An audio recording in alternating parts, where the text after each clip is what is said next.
Welcome to Women and the Businesses They Own, the podcast that goes deeper than business plans and branding.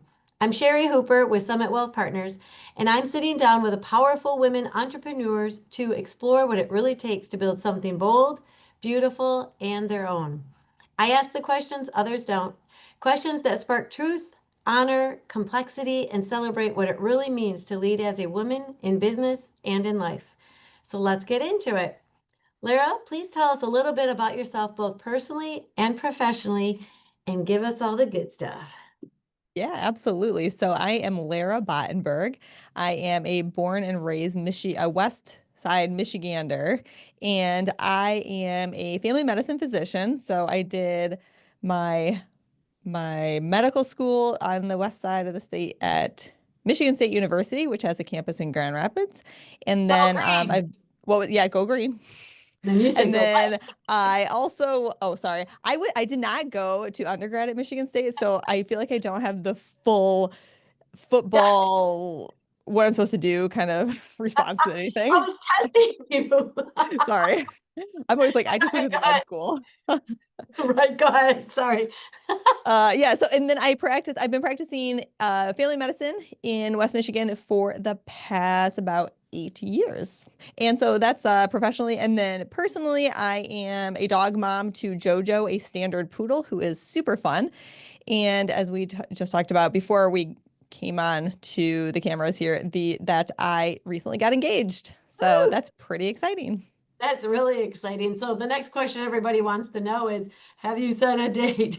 We just officially decided it's going to be June 13, 2026. Nice. That's Yeah. impressive.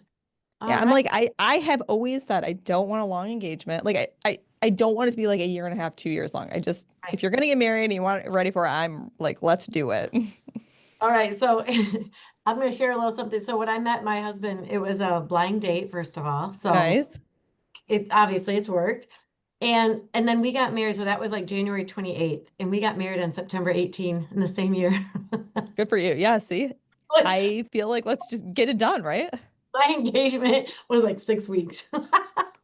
Why not? I I did have don't a patient. recommend it. I had an older patient this week who, when I told her I was getting married in June, most people's response is, "Oh, that's pretty quick." And she was like, "Why are you waiting so long?" Why are you, I I was know, like, right? I that's when mean, the when you venue was put ready. I your don't know. mind to something, you can get it done. Oh yeah. And I love June. And so I think that late spring, early summer is the best time of year. So that is why we are doing June.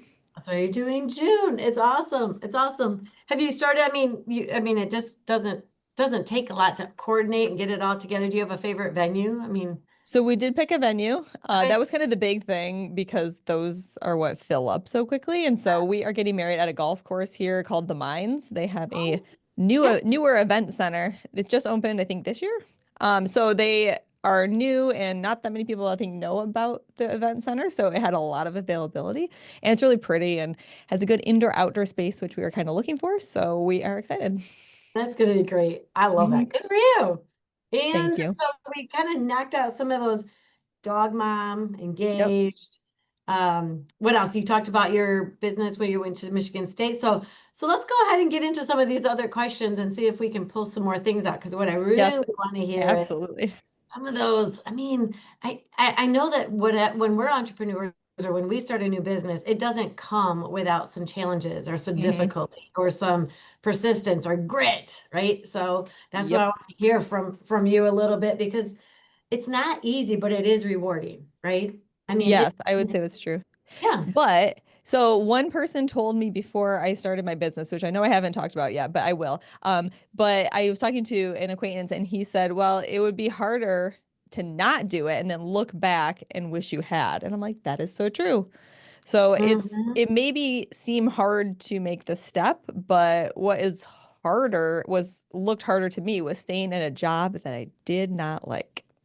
And so that's why I made the switch. So I was working at one of the larger hospital systems here Yeah. in Grand Rapids area. And so I was at one of their outpatient family medicine clinics. And I had been there for a couple of years post residency. And within just those first few years, I got very frustrated with the healthcare system, and I saw that patients were incredibly frustrated with the healthcare system. And I happen to have a twin sister who is also a family medicine physician and just happened to be feeling very similar to me. And we talked a lot about how we were feeling about what we were doing, what we wanted to change. And it was this very kind of gradual process to where we went from working for a larger hospital system to opening our own primary care practice in it's called concierge medicine, which is a model of medicine where the focus is put more on the patient and their experience, and we want to provide an elevated level of care, and we're able to do that by keeping our patient panels much smaller. And so we work through a membership model as opposed to insurance billing. And so with that, we're able to spend an hour and a half with our patients. We're able to communicate with our patients a lot easier. So our patients all have the ability to text us. And we are able to provide additional testing like genetic testing, advanced cardiac screening, advanced um, what do I say, genetic and cancer screenings. So we're able to just provide more for our patients and really spend time with them, listen to them, hear what their needs are, and then work to help them with their goals, which the healthcare system in general is not set up for patients. And so we want to change that. I think that's really exciting and that you're able to do that. I think all of my listeners want to know, we heard the word twin, first of all. Yes, So are you identical? we are identical. Oh, cool. So when people come in and they see you, are you mixing it up on them? Are you? We are not. We have never done that. People always will ask when they find out you're twins, they're like, did you ever switch places when you were a kid? And the answer is always no, we were not. We never wanted to be, a problem. We were good kids. And so we never did that then, and we still don't do that now. But we Did did you have guys? to, what was that? I was gonna go ahead, finish your thought. Oh, I was just gonna say that I had to adjust going from always called myself Dr. Baatenburg, and Yeah. we're currently both Dr. Baatenbergs, so that didn't work super well. It was a little bit confusing, so I have had to start going by my first name, so Dr. Lara and then Dr. Jana. So that's been kind of an interesting adjustment, but it's been fine. And yeah, and how about your sister? Has she found a special someone? Will she be changing her last name soon Well, too? she has found a special someone. She's not engaged currently, but you never Okay. know. Okay, because then are And you going to change your name now that you've established yourself? Will you be I changing know, and your I name? know that it is difficult and annoying and a lot of paperwork to change your name, but I do plan to change my name. All right. All right. That's good. Good to Yeah. hear. I love that. And so did you and your sister go to the same med school or We college? did. So we went to college together. We went to Calvin University, and then we initially we were like, we're not going to go to any of the same schooling together, but the plans were different. That's what happened was neither of us initially got into medical school right away. And so we ended up doing a master's program at Wayne State University in Detroit. And so we Okay. did a master's in basic medical science for 2 years. And that worked really nicely to just kind of do that together because we were both kind of in the same boat of, hey, we didn't get into medical school yet. We still want to get into medical school. What can we do to work towards that? And so we ended Yeah. up doing that program. And then we both knew at that point we wanted to be back in Grand Rapids area. And Hmm. so there was a medical school, Michigan State, that had a campus in Grand Rapids. And so we both wanted to go there because we wanted to be in Grand Rapids. And so we Yeah. ended up doing medical school together as well. Again, not the plan, but that is just what happened. And then that transitioned into the same residency in Grand Rapids. And we both were working at the same hospital system as well when we kind of decided we were going to do something different, though we were at different clinics. So we did do one thing different. You did one thing different. But Well, you guys are, we always said we are never going to start our own practice and we are never going to work together. And those are famous last words because that is currently what we're doing. famous last words. I know, who would have thought? But if I remember correctly, when you and I talked, it seemed like she had a different specialty originally. Like you did one thing at the hospital and she, like you're saying, different clinics or something, Well, right? She did we something. were both in outpatient primary care through family Oh, medicine. So we had the same okay. specialty. We just were working at different clinics. So she was Okay. in Rockford, which is north of the city. I was in Byron Center, which is south of the city. Okay. Well, now you're like, boom, right in the Now we're city. right there, yeah, on the Oh, east and side. Cascade area. Yep, Yep. correct. And I heard Calvin, I got to put a plug in there for Go Knights because my son just started there on Tuesday. Oh, we did? He's a knight. Woo! Go Knights. Right? Go Knights. I mean, I'm That's great. getting used to the campus, and so he's playing hockey there, so I'm really Oh, excited. cool. Well, awesome. I Like, hope what it is goes it? well for him. 3 days in, and he's already loving it. He's like, Good. it's a nice Very adjustment. cool. He was doing a very short stint of pre-med. I mean, it didn't even last a month. I'm like, could you not just give it a shot? Wait, he started at Kelvin 3 days ago? Well, so when he originally applied for Calvin, it was under Oh, the okay. pre-med program. Yeah. And so I'm like, no, wow, those first 3 days must have been real tough. yeah, they were super tough. No, he's That's doing funny. great, but I'm looking for a succession plan. So maybe the business that he adjusted I to, we'll see. see. We'll see. Okay. Pressure. Gotcha. I get your drift. Right. Well, so what was the spark that first push you? Now, like some of my questions are going to be maybe similar to what you've already said, but if Yep. there's something else that comes out, like that spark that first pushed you into the business ownership, because really, was it just something that was gradual or something that just was impulsive and you went with it? hmm It was gradual. And I, so my sister and I both, when we started seeing frustrations that patients were having, one of the things we noted is that a lot of patients would come in and they would ask questions about supplements and what kind of vitamins should I take and different things than are taught in medical school. Mhm. And so we were like, what can we do to bulk up our knowledge so we can better help people that are coming in with these questions?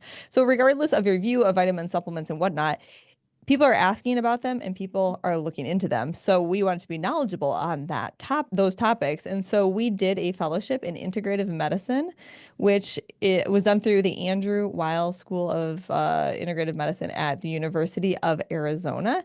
And so that was a 2-year online fellowship. And integrative medicine kind of looks at a person as a whole and really dives into different types of modalities that can be used for treatment for patients to live their healthiest lives. So it looks into the vitamin supplements, nutrition. It looks into Chinese medicine, Ayurvedic medicine. And so there's all these different modalities that are not done in Western medicine as much.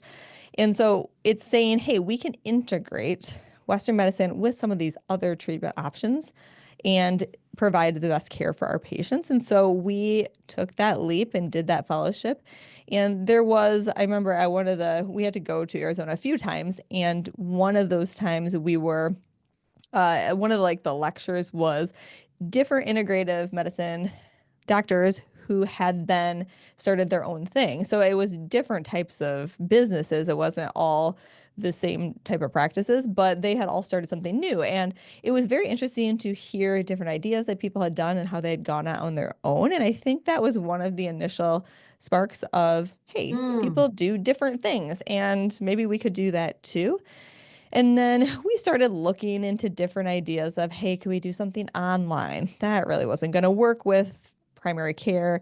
And we started exploring it more. And finally, I can't even remember how we heard about the concept of concierge medicine in the first place, but I did end up meeting with lots of different people, different doctors who had done their own thing, not concierge medicine specific, but I met with an endocrinologist who had started her own practice. And then she had connected me with a doctor out in Holland, Michigan, whose name was Dr. Lori Burkholtz, and she had already started a concierge practice out there. And so we kind of started talking with her. Then talking with her, she kind of just assumed that we wanted to start our own concierge practice. So she introduced us to the company that helped her start her practice. And Oh. so we got connected with them. And then we also we were talking to friends. And I remember one of our friends, he introduced us to another one of his friends that we didn't know.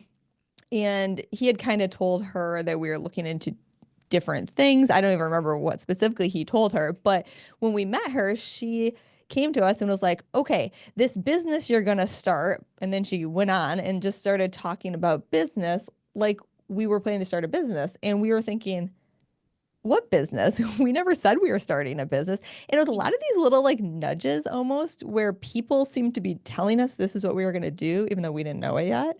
Mm-hmm. And so we had all these different connections, just talking to different people. And over the course of probably two and a half years, we finally started moving that ball along and we opened our practice last almost a year ago. So September 2024 was when Oh, we opened. And so we're almost to a full year. well, that's exciting. Do you Yeah. have, are you doing a special anything Uh, for one we, year anniversary? we're trying to. I haven't gotten very far in the planning, so stay tuned. But there may be something at the end of the month that anyone is welcome to come to. Um, it's just like, one of the many tasks on your list that Oh, sometimes yes. don't get done as quickly as you want. But stay Well, tuned. so I can see where that spark and then everything just kind of like nudged you along. Like you said, it Yeah. just kind of pulled you, but you guys kept going through all the right doors. It wasn't, I mean, you could have stopped it at any point. So you Oh, were, yeah. it was definitely something that was maybe you had a lot of curiosity and a lot of encouragement. Did you guys, were you able to reduce hours at the hospital or the clinics to be able to do things part-time on both areas? Or Not how did you make well, the I leap? mean, so how our schedules were, we were both working full time, but how you can do your hours with a full-time practice at the hospital system we were at, you could work 4 days and then have a day off, and that was still full time. And so each of us had, my sister and I had 1 day off a week. So there was at least 2 days of the week that one of us could really work on a lot of this Okay. building up. But we didn't Sure. cut back on our hours because we were trying to save money too, because we were starting our own Yeah. business. And then the hospital systems aren't like super fond of being like, oh, you're going to start your own practice. Let us help you out with that. Like, do you want to like reduce your hours slowly and then start your own practice? Like, they're not there to help you with that because they don't really want you to leave. And so Sure. it was just a lot of grinding on our days off. And I don't know, we got it done. So. I mean, so over what? The last, did it take you 2 years? Is that what I'm kind of hearing? Or So, I I mean, said we two probably years. started the conversations 2 years ago. Like active Okay. working on it Yeah. probably prior to opening was like 9 months. Oh, okay. Wow, you Yeah. guys We really were like got in started. talks with this company. So the company we worked with is called Ms. Medicine, and they are a company out of Cincinnati that helps physicians start these concierge practices with a focus on, it doesn't have to be your main focus, but there is a special focus on women's health because they want to change some of the narrative of healthcare where there's some disparity in women's health. And so there is a big push to focus on that piece. Okay. Well, and so let's clarify a little bit. You guys aren't chiropractic. You know, No. no, it's not that because a lot of times when you have more of the push for supplements or maybe a little bit of nutrition, Uh-huh. sometimes. So, but you guys are just primary health. And so describe a patient coming in, because you said your patients could come in for 90 minutes even, Yeah. right? Yep. Not the 10 minutes you get Oh. when you're at the hospital or in some other, doctor's office. So describe if somebody were to come in, what does that Yeah. process look like? And Yeah, absolutely. So, what we typically do, most of our patients do it this way, is we offer a complimentary or free, what we call meet and greet. So, a lot of patients don't really know what concierge medicine is. This is a whole new concept to them. They don't know who we are. And so they come in, they set up an appointment where we just sit down, either myself or my sister sit with them. We talk about our practice, kind of a lot of things I've told you, and then we hear from them kind of what prompted them to look into our services, and then we see, is this going to be a good fit? And if they say, yeah, I want to do this, we get them to sign up. They come in for their initial appointment, and at that appointment it kind of goes whatever way is needed for the patient. I think that's the important part, is there isn't a one way, this is the program that we use. Like, these are all individual people, and we got to work with them on their needs and goals. So some people are very healthy and they're like, I just want a doctor with good access that knows me and I can call whenever I need to. And so we can get, first appointment, we can do a 90-minute appointment where we do a full physical and go through all their preventative care needs. We talk about nutrition and exercise. Those are our biggest pushes for health. And then thank they're you. good to go. Thank you. And then they can set up with follow-ups, whatever works for them. I do like to see patients at least twice a year because I don't understand how you can have good healthcare if you aren't seen Yeah. but every year because I think a lot can happen in a year. So we usually try to touch base at least twice a year. But I also have other patients that have a lot of different needs, either chronic conditions or acute things that come up that has prompted them to come to us. And so we address what we can in those initial visits and then come up with plans for the future about how we're going to follow up on those things. So it kind of goes whatever way is best for the patient. And as you said, we are not chiropractors, we are MDs. And I don't know why chiropractors have gotten this like, I don't know why they're in this uh space where they're doing all these supplements and nutrition because I don't know that much about chiropractic training, but that doesn't seem to me what the focus has been. I don't know.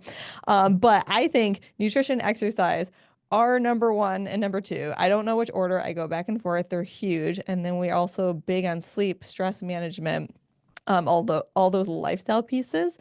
And Mhm. because those are the foundations of health for people. And most people don't want multiple meds. They want to prevent things. That's usually Mhm. why people come to us. And so we have to address those things all the time if we want people to stay healthy. And so the supplement piece, I try to be very evidence-based on that. So I talk about supplements and there are some I recommend to different patients, but I'm not throwing a whole handful of supplements at all my patients. There has to be a reason that we are looking into supplements and we have to say, hey, what is our outcome that we're going to look for with these supplements? So again, everything is very individualized to the patient because I think that is what good care is. Yeah, absolutely. I think so too. I agree. And it's nice to be able to have you and your sister as a resource to get that. When you talk about supplements, now I've heard of other doctors who are kind of in that similar space. Can you use supplements and know what clients need by holding them close to their bodies? Are you able to actually tell, like, does the body speak to you in that way where it draws and says, hey, they need this? Or how are you? Well, I know there are practitioners that do stuff like that. Like there's energy medicine, Yeah. there's Reiki. That is not my training. Got it. I'm not sure how I feel about that, but that's not what I do. No. Well, you've had a lot of training. Do you have, I mean, because you've talked about you've got your bachelor's at Calvin, Yep, then you went to Wayne State and got your master's, correct. then you went to Michigan State, got Yep, your MD. yep. Then you did this 2 year through a school in Texas on the integrated medicine. Arizona. Oh, excuse me, Arizona. Yeah. So did that give you an additional credential or a designation? It was so I would say I'm fellowship trained in that specific Okay. area of medicine.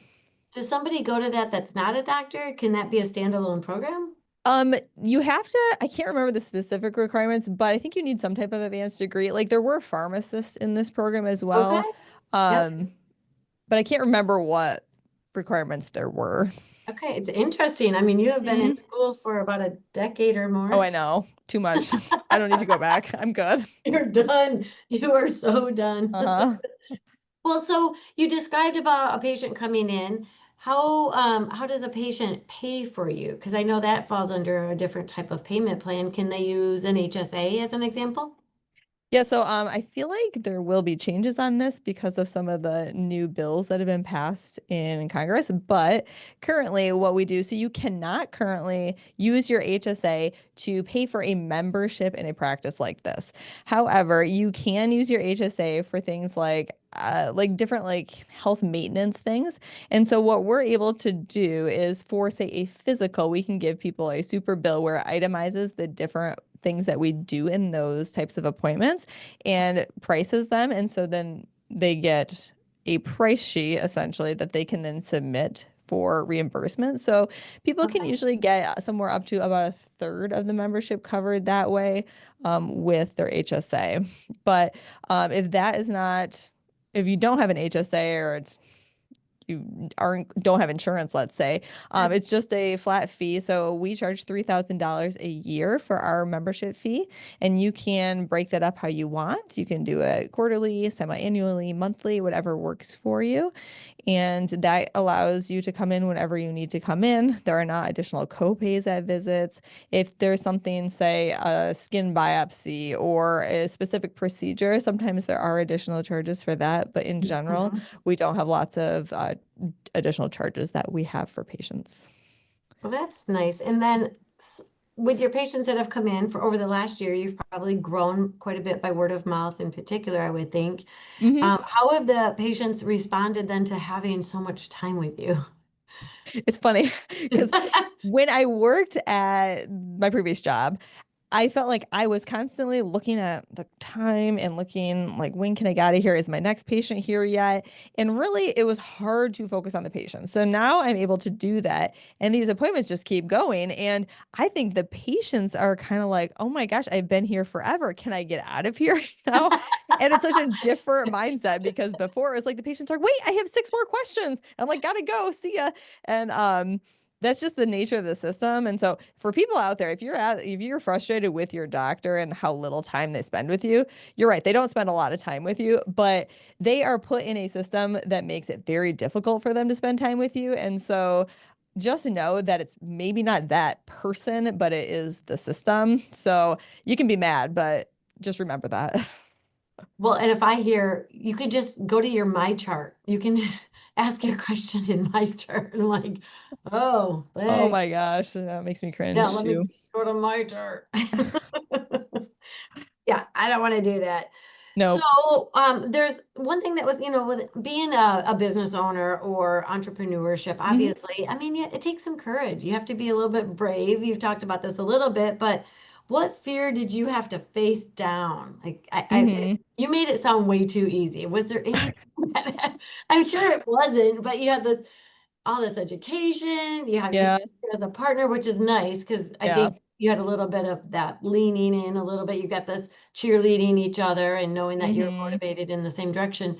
But there had to have been a little bit of fear, something out there. Yeah, I mean, I think it was funny. The thing that made me the most fearful was really super minor, and it was telling my prior office manager that I was leaving. That just Oh, gave me so geez. much anxiety. I don't know why. It really didn't matter, but like that personal connection, I think may have done it. But I am thankful that, thankfully, God blessed me with a personality that I'm not a super anxious person in general, and so I think that was helpful because you're right. Yeah. It could bring up a lot of anxiety. Now, I think my biggest fear was just the fact I don't know how to do this. Like it kind of the imposter syndrome type mentality where I'm like, I don't have business training. I don't have business experience. Who am I to do this? And so I think I tried to set myself up for the most success by putting people around me who did know how to do this. And that is why I worked with the consulting company that I did, because I'm like, I'm gonna make a million mistakes. There's gonna be so many things I don't even know I have to do. And so let me go to somebody who has done this before and Hmm. let them guide me through this. And so that was incredibly helpful. As you said, having my sister with me was helpful because I think there were days, there's days that I was getting more anxious and then there's days she's more anxious. And so usually, hopefully, they were on different days so the other person could kind of pep you up.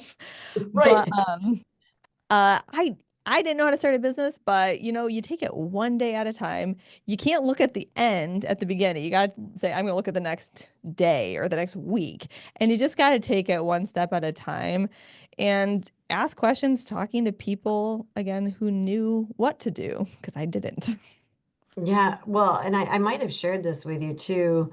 Um, I think there's a lot of fields, let's say, where we can go out on our own, and a lot of fields, like even with myself in finance, I could have gone entirely on my own, but Hmm. even in the idea of doing something like that, it was like, well, if I'm doing HR and having to learn all those rules and how to interview appropriately, and then having to make sure that you're managing payroll and vacations and then paying the bills, and then you have to like make sure you're getting all the right phone systems or IT systems, and I am just not great with computers when it comes to like setting up. I mean, I thought, my whole passion is to be able to serve people, to be able Yeah. to bring more value to them, to be able to do financial planning. If I'm doing all those other things in order Hmm. to run my business, that was kind of my little teeter-totter too, at Sure. least in that moment. It's, do I want to just run the business or do I want to do what I love to do? And so that was kind of the key for me, is like, okay, I'm going to work in this case, Summit Wealth, and they're going to provide all these back office, Hmm. things for me. And I get to just be with my clients. I get to be in the room with my clients for 90 Yeah. minutes. And I do think, I mean, I think that's an important point because I know there are physicians out there who they literally love medicine and that is all they want to do. They want to see people, they want to diagnose things, like they just want to do medicine. Then starting your own practice may not be the best thing for you. I am someone who I enjoy learning a lot of different things about a lot of different areas. And so saying, hey, there's something besides just patient care and medicine that I can do with my brain, that I really enjoy.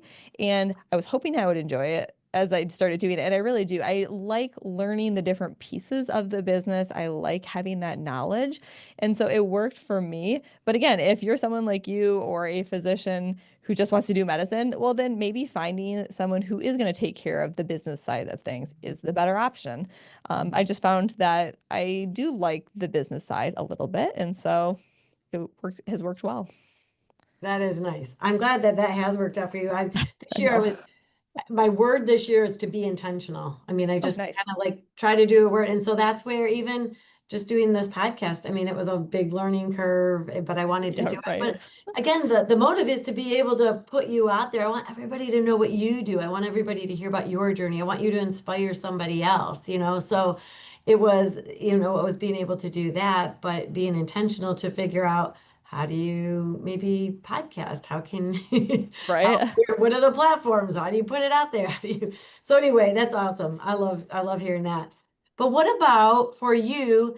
Was there who showed up for you during this journey? Who showed up unexpectedly that maybe you didn't, you know, really they just was a surprise and they just were there for you and Uh-huh. support you and maybe even continue that motivation. I mean, it could be your fiance. Don't give me that one. He better be there. Oh gosh, I you want to stole take my away your answer. I was Well, I gonna was say. gonna say, well, because okay, so I met my current fiance. Uh-huh. Our first date was the day before I opened my practice. Oh my gosh. Yeah. Okay. So Okay. he did not know me prior to this practice. And um, so I mentioned all to answer your question, I mentioned all these other physicians and people that Yes. really showed up, and those people are huge, but I already mentioned them. So then I met my current fiance right before my business opened, and he has been incredibly helpful in the business thing part of this. Now he has dabbled in all different things. He does not like to call himself an entrepreneur, but I really think that's what he is. And so he's always doing different things, learning about different things, and he's very just gains a lot of knowledge in different areas. And so his encouragement, his research on things, he's always looking things up for me. I feel like he should be a part of our staff because he helps us with marketing and then he's helping us with the business. And then he's like, you should do a podcast. So actually now he and I started a podcast. So he has been a big part of this journey. And I think our practice would be different if he was not around. He was not around. Okay, we can accept the fiance then. Thank you. I didn't realize you had just met him, so he wasn't I your know. fiance then. I decided to start doing online dating about a couple weeks before my practice opened. Why that seemed like a good idea. I just wanted to change all areas of my life at once. I don't know, but that's what happened. And as you know, it worked out well. It worked out well. Look at that ring, bling, bling, bling. That's awesome. I love it. Well, so let's go ahead and think about were there any mistakes or setbacks that stung at the time, but basically have reshaped even what your business looks like today, a year later? Yeah, people will ask me what was the hardest part and kind of this similar type Yeah. question. And the biggest learning curve for me in this whole business thing was the marketing piece. I didn't know anything about marketing and I wanted someone to help me that could just tell me this is what you do and then you get results. And I have learned that that is not how marketing works. Marketing is a lot more gray than that. You have to try different things. You have to reevaluate. You have to go in a different direction. You have to try a completely different direction. I mean, there's so much nuance to marketing. And when I initially hired a marketing team, I didn't know what I was looking for. And it turned out that that marketing company just didn't do the kind of things that I was hoping for. And so it was a lot of fighting back, not fighting with them, but Yeah. with kind of myself and my sister about, ah, what are we going to do? How can we work with this team? And we ultimately finally decided we've tried our best. no hard feelings, but this is just not working. And so we did hire a different marketing company a month or so ago. And so we're working on getting that up and running. Hopefully that will be a different and better experience, but still to be known. So marketing is hard. That's all I gotta say. Marketing is hard. And it's expensive. That's why it's hard too, because you're like, where do I put these dollars? Because there's a lot Mm-hmm. of them. Mm-hmm. I know. I always think like with marketing, it's like go work smarter, not harder. Oh Or yeah, right. I know. anyway, it is. Sometimes you just have to try different things and every again, it could go back to that occupation or that different type of field. Everything is a little bit different in Hmm. terms of how you would market to bring in patients, Right. Yeah. other things. So good Hmm. luck to you on that one. Thank you. We'll see. We'll see how it goes. But we've still been able to grow and we are very happy with the pace of that. So it's been good. That's good. Do you have a maximum amount that you are really looking at, you can comfortably take care of a certain amount of Yeah. patients? So for each of us as physicians, we don't want to go past 300 patients each. Okay. And now as we grow, we may be able to take on more physicians or mid-levels that could help take on more patients even, but that's kind of our max for each provider. And that can sound like a lot, but tell everybody how many patients you used to be Yeah. responsible When for. I was at my prior job, I was responsible for over 3,000 patients. Yeah, It so was insane. whoop, 10%. So And that's I just like for people that don't work in healthcare, that means you not only are seeing these people, trying to fit them into your schedule, you have to respond to every message they send you. You have to respond to every lab result that comes in on them, every consult note, every like visit that they ever have comes to you and you have to look through it. And it is a ridiculous amount of paperwork. And so that is one reason also your doctor doesn't spend time with you. well, that's true because then every time they see somebody, they have to do more paperwork. Uh-huh. It was very frustrating. And before we forget, because you mentioned your podcast, so what is your Huh? podcast? Let So everybody, the pod, maybe they yeah, want to listen to you. the podcast is called Vitals and Values, and so it is myself and my fiance, and he as the non-medical person, but also very smart on a lot of topics, and then me as a medical professional, and we kind of talk about variety of health-related topics, essentially like within the social media space that are going viral or trendy, and we talk about, hey, is this kind of truth or is this trendy because we're on social media and someone wants to gain followers or money from it? And so we really dive into the nuance of these topics as opposed to the black and white that is often seen in these 30-second bits on TikTok or something. So we just Yep. want to bring truth to different topics that people are confused about. Perfect. So what's it called one more time? Vitals and values. Values. And then where can you be found? What Oh, platform did yes, you? we can be found on many platforms. So we are on Apple Podcasts, we are on YouTube, we are on Spotify, we are on Pandora, we are on, I feel like I'm missing one. Okay, those at least. And then we are also on Instagram and Facebook and TikTok as well for social media. All your Okay. major platforms. I don't think Yes, you and forgot thankfully, one. unlike I know you had to figure a lot of this out yourself for the Yeah, podcast, but thankfully, David, my fiance, really has done all of that work, so I did not have to. nice. I need to call David. Yeah, you do. Well, let's see here. I wanted to make sure we get just a couple more before we hit that lightning Sure. round. As a woman in business, how do you navigate being both a caretaker and leader for others, but also yourself? Yeah, and I think that's a good question. And I know for me, I mean, I don't have children, so I know I really want to be a caretaker for myself. So it may be different than people who have a larger family. So I do have the ability to focus probably on the business more than some other people may, and that might be why this worked out well for me to do it at this time in my life as well. But feel like being a caretaker and a leader don't have to be separate. And I feel like a lot of times it seems like they have to be.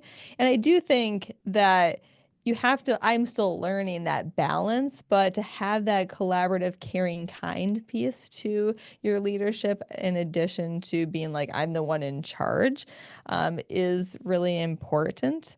And then as a caretaker outside of my job, I just think putting up boundaries is very important. So I don't want to take my work home with me every night and be thinking about it 24/7. And I think if you do that, it's harder to be that caretaker. And so I do think I really don't like the phrase self-care. I just think it's overused, but just taking care of yourself is Sure. important. What's your favorite exercise? There's all kinds of, what do you like to do? I was a runner for years, and then I got into CrossFit, and so that's what I have done recently for the past like 4 years. And I'm currently doing a little bit of powerlifting, and I have started doing a little bit of Pilates. So I kind of do all different things, but really strength training to me is the number one most important part of all of that. I just think we need to be lifting weights as women and men. Okay. I'm noting it down. Yes, important for many I, reasons. well, and I've heard that, so I think that there's my nudge. There you go. I keep hearing That's your it. takeaway. That's right. Out of everything, I've got to do strength training. So why don't we just like if we look at the last, well, I don't know, let's make this our last one before we go to the Okay. lightning round. So if you picture your business and your life 5 years from now, what excites you the most? And maybe this sounds like a bad answer, Oh, but really, never a bad answer. because I feel like my answer should be like taking care of patients. It's gonna be so wonderful. Like that should be the answer, right? I feel like that's like the appropriate answer. But really, if I have a successful business in 5 years, which I'm Mhm. confident I will, like I will call that a win because I know how hard it is to start a business, and I Yeah, know how most businesses fail, and I do not like failing. And so I would just want to have a practice that is making money and able to do what we do because then we can care for these patients. But you right. have to have money to have a You business. have to have So money. you I can't think take that out of it. 5 years is like when they say like 5 years, that's like the make it or break it. So businesses Yeah, that survive the first 5 years they're most likely going to survive. right. I would just say pay your taxes. Would you say pay your taxes? Oh gosh. Yeah, pay your, We did. like that's the one that takes businesses down Oh, every I time, know. I swear. Well, I've heard that even before I opened my business, I had heard, all these businesses they start and then they had to like back pay their taxes. And I was like, that's going to happen to me. I just know it is. And did it? Yes. There are still taxes that I can't get a hold of the state of Michigan to help let me pay the taxes. Like, I don't understand why it's so hard. Well, you Maybe I can need run to. into a few roadblocks. Hey, there, that was the one. That's the one I was asking. Where's your roadblock? Oh yeah, paying my state of Michigan taxes or something. I don't understand what the government's just hard to work with. What can I I say? know we're trying. All right, so let's go ahead and get into some of these lightning rounds. So just for everybody that's out there, I want to make sure that we're the lightning round is just fun questions. I didn't, Oh, we didn't prepare them ahead of time. Lara's going to just be able to hopefully go right off the cuff and give us a little bit more I'm fun ready. zest. Hopefully my brain doesn't just totally stop. But before we get started, if this podcast has resonated with you, please consider sharing it and telling others so they can receive notifications and join us next time. And if you know a female business owner who would be interested in being a guest on my next podcast, please reach out and let me know. And here we go. Morning routine must have. Workout, breakfast. Workout and breakfast. What do you eat for breakfast? I am currently I do the same thing for breakfast every day, and it is 2 eggs with 120 grams of egg whites, yogurt, and berries with Oh, some nice. almonds. Yep. And coffee. Have to have And coffee. I mean, everybody's got to have a coffee. So far, I have to say, I'm really impressed that you seem to be practicing what you preach. That's I do like to be authentic. I do that not is my not want to do that. that's one of my pet peeves, if that's Yeah. still a thing. Anybody know what pet peeves are? Well, I always hate like going someplace and they're like the worst to Yeah. themselves or, good job. Good job. Thank you. Next one. Oh, I know this one. Favorite book or podcast that inspires you? Uh, Vitals and Values podcast. Ta-da! It's got to be your go-to song when you need a boost. Um, I think it's Champion by Carrie Underwood. Take it. Sounds good. Mhm. Best piece of advice you've ever received? You might Ooh, have told us that already. well, I did have that one that I told you, Yeah. but there was another one. So when I was in, I think it was medical school, there was a psychiatrist, old guy I rotated with. And I remember he told me his two top tips for like life. And I don't know why he was telling me this, but it was number one, live below your means. And Yep. number two, guard your reputation. And I Oh, always remember that. And I thought that's great advice. I like it. Guard your reputation too. And I would add, I have to add to it, I'm not old or in that doctor practices, whatever, Yeah. but guard your reputation and watch your associations. Yeah, that's probably true. They do go Take you together, right? down. They could take you down. Okay, so I think I already know this coffee, tea, or something else. Ooh, coffee. You got Yeah. it. One guilty pleasure TV show. Do you watch TV? Okay, so Oh no. until I met my fiance, I did Okay. not own a TV, and I hadn't owned a TV for about a decade. And so for my Christmas present last year, he bought me a TV for my house that Oh we my could enjoy God. together. So now I have a TV that I only really watch when he's over. Um, but so I don't know that I have one. You only watch it when he comes over. So honestly, I don't know how you had time to watch TV in that last decade. Anyway, Oh, I skip, know, right? skip that one. Well, first job you ever had, like going First all the way job. back. Yeah, job. So I worked at a retirement home working in the kitchen Okay, in somewhere here high in Grand school. Rapids. It was in Jenison. It's called Sunset. Oh yeah, I know that Mhm. one. Okay. Not personally. I don't know that one. I've heard of it. One word your friends would use to describe you.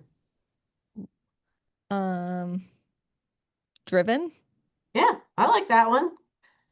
And what is always in your purse or your bag? Whatever one maybe. chapstick. Chapstick? Yeah.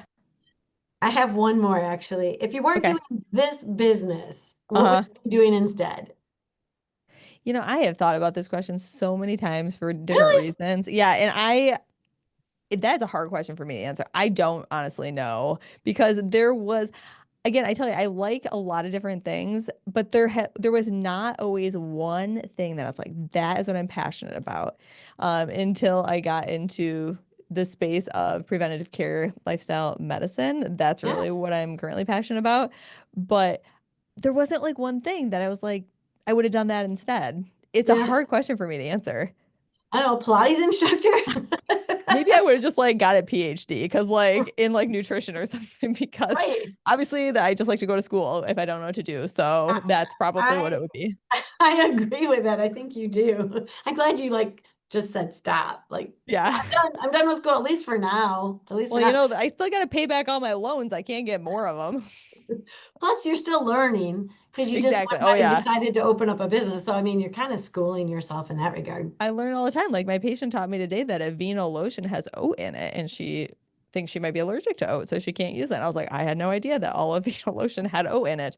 I mean, I don't Oh, know if they all do, but I was like, well, right. that's cool. Well, you know what? Even if you didn't know that piece, now you actually might like look at ingredients of certain things. I mean, that's kind of what I take from that key note right there. Yeah. Like, okay, well, that one maybe, but what does everything else have? Oh, I know, right? My daughter is gluten-free, dairy-free, and I learned from her, and I'm like, no way that there's something in that or whatever. And then there is. And then there is. All Yeah, when right. it involves something I put in my mouth, I generally know everything about it, but my skincare, I couldn't tell you there was which specific ingredients are in each product. Yeah. Yeah. I probably should be more careful there too. Lotions, skincares, chapsticks. You gotta- I know. Who I know knows? the dermatologists are like, don't use ch chapstick all the time. And I'm like, sorry. Really? Oh I've no. heard Don't tell me that. why. I don't know. Don't I tell mean, me they say why. like the chapstick industry has like made us addicted to chapstick, which I'm like, that's probably true because I can't live without it. Yeah, I just like the old. Well, actually, I use Burt's Bees. I like that one, Uh-huh. but if you use the original chapstick, my dad always loved the black one. He always had it in his front Oh pocket. yeah, Always borrow it. You always knew dad had it, and I swear it was just like I think it was just a wax coating. It just probably. Just made you think you were doing something. the original chapstick. All right, I think that's a wrap. So, Lara, thank you for being part of Women and the Businesses They Own podcast. Your story matters, and today you told it beautifully. And finally, to our listeners, remember, she came, she spoke, and she inspired. And we'll see you next time. Thank you.